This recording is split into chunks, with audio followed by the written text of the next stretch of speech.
Hello students, welcome back to my channel Shiksha competition. नई कविता हम यहाँ पर आज पढ़ने वाले हैं। नई कविता का ये प्रैक्टिस से पहले हम प्रयोगवाद तक कंप्लीट कर चुके हैं। जो इम्पोर्टेंट क्वेश्चन थे वो मैंने यहाँ पर करवा दिए हैं। रिवीजन हमारी क्वेश्चंस की ही चल रही है। ठीक है, आज हम यहाँ पर 40 क्वेश्चन देखेंगे। आज हमारे यहाँ पर टोटल होंगे 40 क्वेश्चन, जो कि नई कविता के बहुत ही इंपॉर्टेंट हैं और यहीं से ही आपके जो भी क्वेश्चन है वो हर परीक्षा में देखने को मिलते हैं।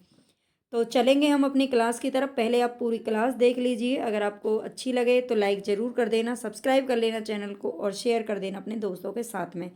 फर्स्ट क्वेश्चन है हमारे यहाँ पर, नई कविता पत्रिका का प्रकाशन आरंभ कब हुआ था? नई कविता पत्रिका का प्रकाशन कब आरंभ हुआ था? 1953, 54, 55 या 56?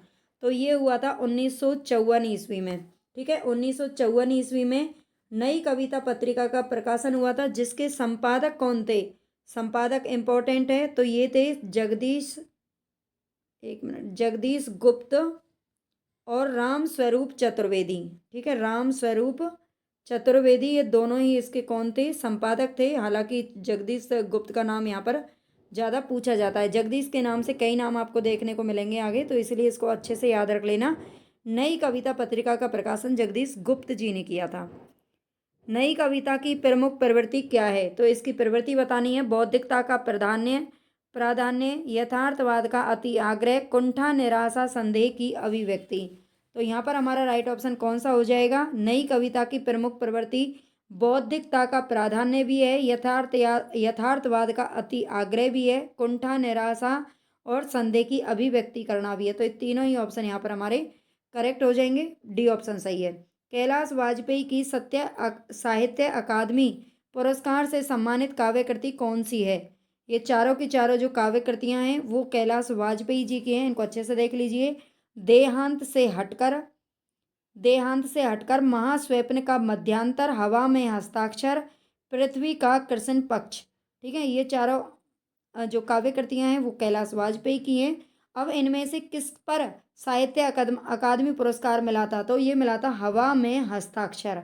ठीक है, हवा में हस्ताक्षर इनकी जो काव्य कृति है ये 2009 ईस्वी में इस पर साहित्य अकादमी पुरस्कार दिया गया था। आगे चलेंगे। पुरातनता का यह निर्मोह सहन करती ना प्रकृति पल एक। यहाँ निर्मोह शब्द से क्या अभिप्राय? यहाँ पर जो ये निर्मोह शब्द आया है इसका अर्थ पूछ रहा है, मीनिंग आपसे पूछ रहा है। ठीक है, इसका क्या अर्थ है? सांप के शरीर पर लिपटी कैंचुली, निष्ठुर आघात, ये 2 बार दे दिया गया है। निष्ठुर आघात, नितांत अनावश्यक भार या निकम्मापन। पुरातनता का यह निर्मोह सहन करती ना प्रकृति पल एक। तो इसका जो अभिप्राय है वो है सांप के शरीर पर लिपटी कैंचुली से। आई होप आपको ये क्वेश्चन अच्छे लगेंगे, है ना? ऐसी मैं उम्मीद करती हूँ। अगर अच्छी लगे तो प्लीज़ लाइक ज़रूर कर देना, सब्सक्राइब कर लेना चैनल को। इनमें से साठोत्तरी कवि कौन है? तो इनमें से साठोत्तरी कवि कौन है? जयशंकर प्रसाद, हरिऔध, आलोक धनवा या रसांति प्रिय द्विवेदी? तो इनमें से जो साठोत्तरी कवि हैं वो हैं आलोक धनवा जी। ठीक है, आलोक धनवा साठोत्तरी कवि हैं। और जयशंकर प्रसाद छायावादी कवि हैं और छायावाद के प्रवर्तक माने जाते हैं। हरिऔध जी द्विवेदी युग के कवि हैं। शांति प्रिय द्विवेदी ये एक आलोचक भी रहे हैं। शंबुक वध के रचनाकार कौन है? शंबुक वध के रचनाकार कौन है? धर्मवीर भारती, जगदीश गुप्त, भारत भूषण अग्रवाल या प्रभाकर माचवे? तो यहाँ पर हमारा राइट ऑप्शन हो जाएगा जगदीश गुप्त, जिन्होंने 1954 में नई कविता पत्रिका का प्रकाशन किया था। यही शंबुक वध के क्या है? रचनाकार हैं। इसके अलावा इनकी रचनाएं हैं नाव के पांव, शब्द दंश, हिमबद्ध, युग्म, छंद सती। ठीक है, ये भी इनकी अन्य रचनाएं हैं। नवगीत दशक के संपादक कौन है? नवगीत दशक के संपादक कौन है? रामदरस मिश्र, शंभुनाथ सिंह, उमाकांत मालवीय, सोम ठाकुर? तो यहाँ पर हमारा राइट ऑप्शन हो जाएगा शंभुनाथ सिंह। ठीक है, नवगीत दशक के जो संपादक है वो है शंभुनाथ सिंह। आगे देखेंगे इनमें से कौन सा कवि है जो नकेनवाद से जुड़ा हुआ है? नकेनवाद, न के न, इसमें यानी कि 2 ऐसे कवि हैं जिनका नाम न से शुरू होता है और एक का नाम के से शुरू होता है। ये जो नकेनवाद है ये तीन लोग इसमें मिलकर के तीनों की यहाँ पर रचनाएं रखी गई हैं और इसको प्रपद्यवाद भी कहा जाता है। ठीक है, नकेनवाद को प्रपद्यवाद भी कहते हैं। और इसमें थोड़ा सा इसकी जो व्याख्या है वो भी मैंने दी हुई है, देखते हैं आगे। नकेनवाद से कौन सा कवि है जो इसमें जुड़ा हुआ है? केसरी कुमार, केदारनाथ सिंह, नरेश मेहता या केदारनाथ अग्रवाल। ठीक है, तो कौन से आंसर है यहाँ पर सही हो जाएगा? तो ये है नरेश मेहता। इनसे मिलते जुलते शब्द आगे आएंगे, इनको हम आगे देखते हैं। नरेश मेहता यहाँ पर प्रपद्यवाद को नकेनवाद भी कहते हैं, क्योंकि इसमें बिहार के 3 कवि नलिन, विलोचन शर्मा, केशरी कुमार। देखो ऊपर जो हमने देखा था ना, अभी दोबारा दिखा देती हूँ। ये हमने देखा था यहाँ पे केसरी, ये वाला स इसमें आता है। ठीक है, और जो नकेनवाद है उसमें आता है ये वाला श। ठीक है, ये पूछा जाता है, इसलिए इसको थोड़ा सा अच्छे से ध्यान दे लेना। इसीलिए यहाँ पर मैंने इसकी जो व्याख्या है वो भी रख दी है। नलिन, विलोचन शर्मा, है ना, केसरी कुमार और नरेश मेहता। ठीक है, नरेश मेहता के प्रथम अक्षरों के आधार मानकर नकेन बनता है। प्रपद्यवाद का प्रवर्तन नलिन विलोचन शर्मा ने सन 1956 में प्रकाशित नकेन के प्रपद्य संकलन से किया था। आगे चलते हैं। रामदरस मिश्र को उनकी किस कृति पर वर्ष 2015 के लिए हिंदी साहित्य अकादमी पुरस्कार दिया गया था? 2015 में ही इनको साहित्य अकादमी पुरस्कार मिला था। तो ये इनकी किस रचना पर मिला था? इनकी चारों रचनाएं देख लेते हैं। कितने बजे हैं, आग की हंसी, बबूल और कैक्टस, बिना दरवाजे का मकान। सारी खतरनाक रचनाएं हैं। और यहाँ पर हमारी आग की हंसी जो रचना है, इस पर 2015 में साहित्य अकादमी पुरस्कार दिया गया था। 10वां क्वेश्चन है हमारे यहाँ पर, संशय की एक रात किसके संशय पर आधारित रचना है? संशय की एक रात किसके संशय पर आधारित रचना है? राम, कृष्ण, शंकर या विष्णु जी? तो संशय की एक रात जो रचना है, पहले तो आपको ये पता होना चाहिए किसकी है। तो ये नकेनवाद के जो कवि हैं वो है नरेश मेहता। ठीक है, नरेश मेहता जी की ये रचना है संशय की एक रात, और ये राम के जीवन पर आधारित है। ठीक है, राम के जीवन पर आधारित है, और इसके प्रकाशन वर्ष देखते हैं 1962 ईस्वी में प्रकाशित हुई थी। और संशय की एक रात का मतलब है इसमें कौन सी कहानी रखी गई है? तो राम रावण का जब युद्ध हुआ था तो उससे पहले की एक रात। ठीक है, एक रात में जो उनके मन में संशय था, राम रावण के मन में, राम के मन में जो संशय उत्पन्न हो रहा था, उसके बारे में यहाँ पर वर्णन किया गया है। ठीक है, एक इसी प्रकार का एक जो रामायण में जो सॉन्ग चलता है वो भी है, यही रात अंतिम, यही रात भारी। ठीक है, वही रात का जिक्र इसमें किया गया है। जगदीश गुप्त को 1997 में किस सम्मान से विभूषित किया गया है? जगदीश गुप्त को 1997 में किस सम्मान से विभूषित किया गया? भारत भारती सम्मान, ज्ञानपीठ, सरस्वती या व्यास सम्मान? तो जगदीश गुप्त को 1997 ईस्वी में भारत भारती सम्मान से विभूषित किया गया था। थोड़ी सी व्याख्या भी देख लेते हैं, जो जरूरी है वो रखी है मैंने, बस 2 ही क्वेश्चनों की है। जगदीश गुप्त को 1997 में भारत भारती पुरस्कार से सम्मानित किया गया था। डॉक्टर गुप्त हिंदी साहित्य की नई कविता के प्रमुख कवि थे, यानी कि ये इसी के प्रवर्तक यही थे।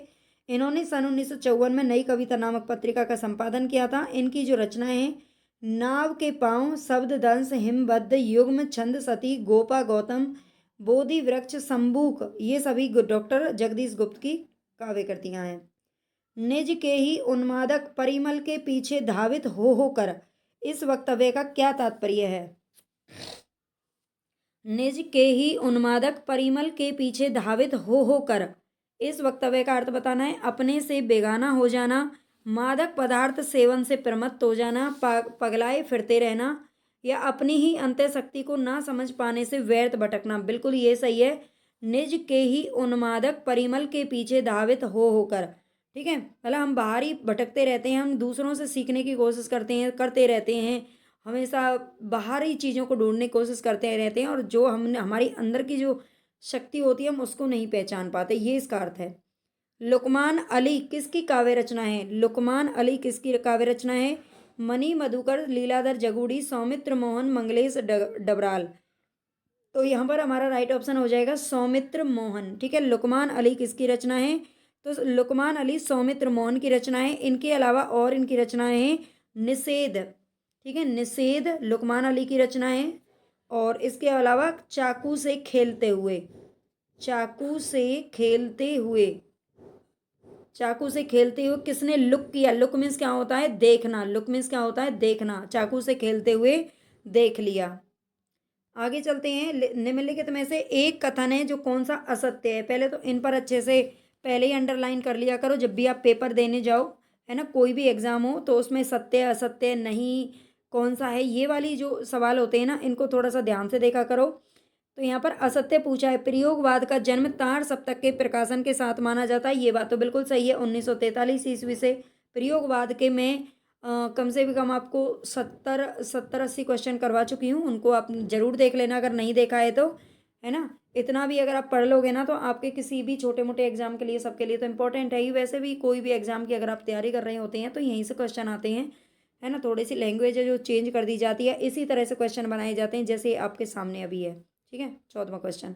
प्रयोगवाद में प्रयोग को इष्ट नहीं बल्कि साधन माना गया है। ये बात बिल्कुल सही है और ये खुद अज्ञे जी ने ही कहा है। प्रयोगवादी कविता हास्योन्मुख मध्य वर्गीय समाज के जीवन का चित्र है। ये प्रयोगवादी कविता के बारे में बता रहा है ना। तो ये बात भी बिल्कुल इसमें करेक्ट है। नई कविता प्रयोगवाद का विकसित रूप नहीं है, ये कह रहा है कि नहीं है भाई, है। ठीक है। नई कविता प्रयोगवाद का ही विकसित रूप है। तो यहाँ पर हमारे ये वाला है जो गलत हो जाएगा, वैसे यही असत्य है। प्रतिबद्ध कविता के जनक कौन है? प्रतिबद्ध कविता के जनक कौन है? श्याम परमार, अरुण कमल, प्रभाकर माचवे या परमानंद श्रीवास्तव। तो हमारे यहाँ पर राइट ऑप्शन हो जाएगा परमानंद श्रीवास्तव। ठीक है, ये प्रतिबद्ध कविता के जनक माने जाते हैं। निम्नलिखित लेखकों में व्यंग्यकार कौन है? व्यंग्यकार कवि कौन है? मोहन राकेश, कन्हैयालाल मिश्र, प्रभाकर, बेढ़ब बनारसी या पांडे बेचन शर्मा उग्र। तो यहाँ पर हमारा राइट ऑप्शन हो जाएगा बेढ़ब बनारसी। ठीक है, बेढ़ब बनारसी जो है ये एक व्यंग्यकार हैं। और पांडे बेचन शर्मा उग्र की बात करें तो उग्र देख के कहीं व्यंग्य मत लगा देना, ये प्रकृतिवादी शैली के रचनाकार हैं। इनको भी थोड़ा सा याद रखना अच्छे से। प्रकृतिवादी शैली के क्या हैं? रचनाकार हैं। निम्नलिखित में से कौन सी विशेषता है जो नई कविता की नहीं है? नई कविता की कौन सी विशेषता नहीं है? क्षणवादिता, बौद्धिकता, अतिशय वैयक्तिकता, मार्क्सवादी दर्शन। तो मार्क्सवादी दर्शन नई कविता की विशेषता नहीं है बल्कि ये प्रगतिवाद की विशेषता है। ठीक है, ये किसकी है? प्रगतिवाद की विशेषता है। आगे देखते हैं, नकेनवाद नामक साहित्यिक आंदोलन के अग्रणी कौन है? नकेनवाद नामक जो साहित्यिक आंदोलन है ये अभी हम पीछे पढ़ चुके हैं, ध्यान से देखना है। इसमें दे रखा है जगदीश गुप्त, ये तो हो ही नहीं सकता। नलिन विलोचन शर्मा, केसरी कुमार और नरेश मेहता, है ना, यही इसमें सही है। लेकिन इसमें केसरी कहीं कहीं ऐसे लिख देते हैं, लेकिन ये वाला केसरी होता है इसमें। ठीक है, आगे चलते हैं। जख्म पर धूल किसकी रचना है? जख्म पर धूल, जख्म पर धूल किसने डाली है ये बताना है। मंगलेश डबराल, मल्यज, सुदामा पांडे, धूमिल या इनमें से कोई नहीं। तो जख्म पर धूल जो रचना है ये मल्यज की है। कविता की तीसरी आंख के रचनाकार कौन है? कविता की तीसरी आंख, तीसरी आंख से कौन देखते हैं? शेरजंग गर्ग, मृदुला गर्ग, प्रभाकर श्रोत्रिय या इनमें से कोई नहीं। तो हमारा राइट ऑप्शन हो जाएगा प्रभाकर श्रोत्रिय। कविता की तीसरी आंख के जो रचनाकार हैं वो हैं प्रभाकर श्रोत्रिय। नवगीत दशक 1, 2, 3 का संपादक कौन था? नवगीत दशक 1, 2, 3 का संपादक कौन रहा है? शंभुनाथ सिंह, अज्ञे, नरेश मेहता, उमा शंकर तिवारी। तो यहाँ पर हमारा राइट ऑप्शन हो जाएगा शंभुनाथ सिंह। आगे चलते हैं, टॉलस्टॉय और साइकिल ये किसकी काव्य कृति है? टॉलस्टॉय और साइकिल किसकी काव्य कृति है? लीलाधर जगूड़ी, अरुण कमल, ज्ञानेंद्र पति या फिर केदारनाथ सिंह। तो हमारा राइट ऑप्शन हो जाएगा केदारनाथ सिंह। ठीक है, टॉलस्टॉय और साइकिल ये केदारनाथ सिंह की रचना है। इसके अलावा इनकी एक रचना बहुत ही फेमस है, बाघ, ये भी पूछ ली जाती है। बाघ यहाँ से देखो, और एक है बनारस।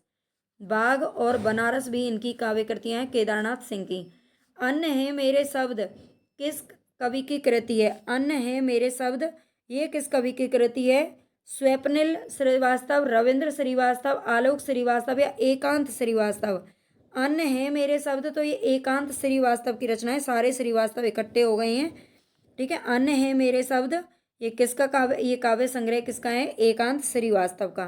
ठीक है, आगे देखते हैं, निम्नलिखित काव्य संकलनों में से किसके कवि अरुण कमल हैं? चांद का मुंह टेढ़ा है, मगध, सागर मुद्रा, अपनी केवल धार। तो अपनी केवल धार जो रचना है इसके कवि है अरुण कमल जी। साय में धूप काव्य कृति के रचयिता कौन है? साय में धूप, रघुवीर साय, दुष्यंत कुमार, नरेश मेहता या धर्मवीर भारती। तो यहाँ पर हमारा राइट ऑप्शन हो जाएगा दुष्यंत कुमार। एक ऐसी ही रचना है धूप से संबंधित, सीढ़ियों पर धूप, सीढ़ियों में धूप जो रचना है ये है रघुवीर सहाय की, इसको भी याद रखना है। नई कविता के प्रवर्तक कौन थे, यहाँ पर आप ध्यान से देखेंगे नई कविता के प्रवर्तक कौन थे। वैसे अभी हमने ऊपर पढ़ा है नई कविता 1954 में प्रकाशित होती है और इस आंदोलन के जो प्रवर्तक थे वो माने जाते हैं जगदीश गुप्त। लेकिन यहाँ पर आप ऑप्शन देख सकते हैं, इनके हिसाब से नई कविता के प्रवर्तक कौन थे, ये क्वेश्चन पूछा जा चुका है। तो यहाँ पर हमारा राइट ऑप्शन हो जाएगा भारतेंदु हरिश्चंद्र। ठीक है, जो भारतेंदु हरिश्चंद्र थे उन्होंने ही ब्रज को हटा करके खड़ी बोली में नई कविता को लेकर आना चाहा था। नए इलाके में किसकी काव्य कृति है, नए इलाके में ये किसकी काव्य कृति है, नए इलाके में बोधिसत्व, विनोद कुमार शुक्ल, उदय प्रकाश या अरुण कमल। बताइए कौन सा यहाँ पर हमारा राइट ऑप्शन हो जाएगा, बोधिसत्व, विनोद कुमार शुक्ल, उदय प्रकाश या अरुण कमल।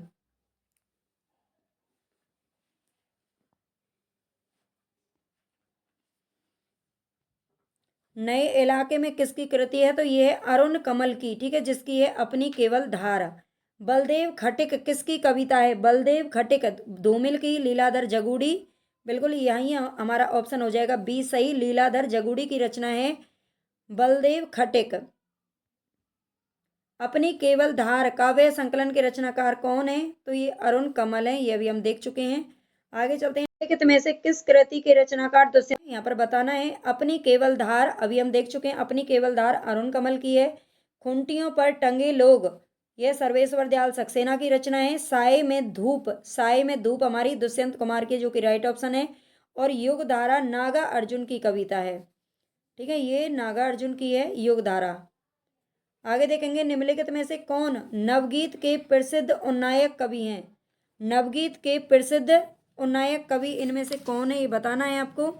वीरेंद्र मिश्र, दुष्यंत कुमार, भवानी प्रसाद मिश्र या सर्वेश्वर दयाल सक्सेना। तो यहाँ पर हमारा राइट ऑप्शन हो जाएगा नवगीत के प्रसिद्ध उन्नायक कवि हैं वीरेंद्र मिश्र। ठीक है, वीरेंद्र मिश्र आपको याद रखना है। आगे चलेंगे, नई कविता की प्रमुख प्रवृत्तियां कौन सी हैं, उन्मुक्तता, उन्मुक्ता, सरसता, चपलता या दृढ़ता। तो यहाँ पर हमारा राइट ऑप्शन हो जाएगा उन्मुक्तता, ये प्रमुख प्रवृत्ति है नई कविता की। नई कविता में किस भाषा के शब्दों को लिया गया है, नई कविता में किस भाषा के शब्दों को लिया गया है, अंग्रेजी, आधुनिक हिंदी भाषा, लोक भाषा या विदेशी भाषा। तो यहाँ पर हमारा राइट ऑप्शन हो जाएगा आधुनिक हिंदी भाषा। हिंदी में अ कविता का प्रवर्तक किसे माना जाता है, मैथिली शरण गुप्त, जयशंकर प्रसाद, जगदीश चतुर्वेदी, अज्ञे। तो यहाँ पर अ कविता की बात हो रही है, नई कविता की बात नहीं हो रही है। ये है जगदीश चतुर्वेदी। ठीक है, कविता का, नई कविता का जो प्रवर्तक है वो जगदीश गुप्त को माना जाता है और ए कविता का प्रवर्तक माना जाता है जगदीश चतुर्वेदी को। ठीक है, दोनों में डिफरेंस है, इसको याद रख लेना। आगे चलते हैं, अगर आपको क्वेश्चन अच्छे लग रहे हैं तो आप कमेंट बॉक्स में मुझे फीडबैक जरूर देना कि आपको क्वेश्चन कैसे लग रहे हैं। कल से मैं और कुछ नए टॉपिक करवाऊंगी। ठीक है, अभी तक हम जो इम्पोर्टेंट थे, जो PYQ पूछे गए हैं वो आपके लिए हर एग्ज़ाम के लिए इम्पोर्टेंट है, वो मैं करवा रही हूँ। और प्लीज़ ज़्यादा से ज़्यादा सपोर्ट करिए, शेयर करो ज़्यादा से ज़्यादा चैनल को, ताकि सब बच्चों तक पहुँच सके। आगे चलते हैं, भय भी शक्ति देता है, ये किसका काव्य संग्रह है, भय भी शक्ति देता है, नरेंद्र मोहन, उदय प्रकाश, जानकी वल्लभ शास्त्री या लीलाधर जगूड़ी। तो यहाँ पर हमारा राइट ऑप्शन हो जाएगा लीलाधर जगूड़ी। ठीक है, भय भी शक्ति देता है, लीलाधर जगूड़ी। इसके अलावा हम देख चुके हैं इनके 2-3 और नाटक।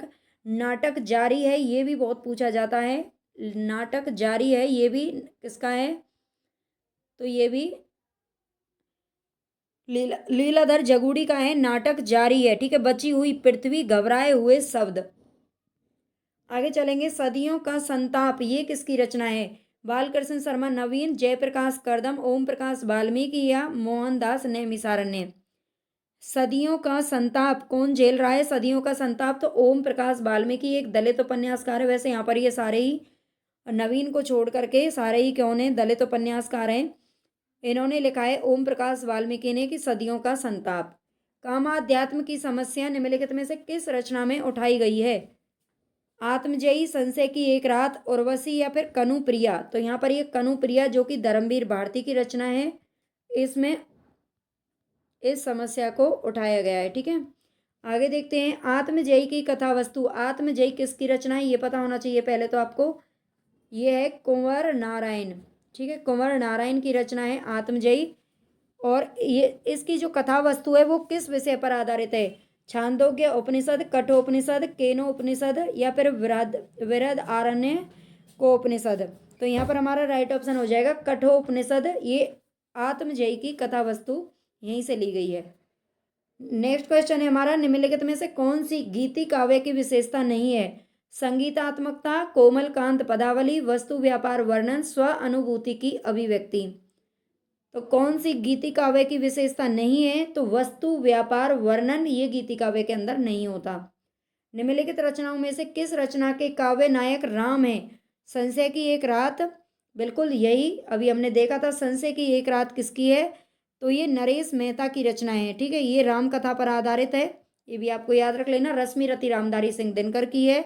और विष्णु प्रिया मैथिली शरण गुप्त की रचना है। और कनु प्रिया धर्मवीर भारती की रचना है। 40 क्वेश्चन हमारे कंप्लीट हो चुके हैं। आई होप आपको अच्छे लगे होंगे। अच्छे लगे हों तो लाइक जरूर करके जाना है ना। कहीं भी अगर आप जाते हो मंदिर में या कहीं भी, तो थोड़ा बहुत क्या है कि एक अपनी तरफ से भी कुछ समर्पण भाव रखना चाहिए। तो उसी प्रकार से आप भी मेरे प्रति समर्पण भाव रखें और लाइक सब्सक्राइब जरूर कर लें।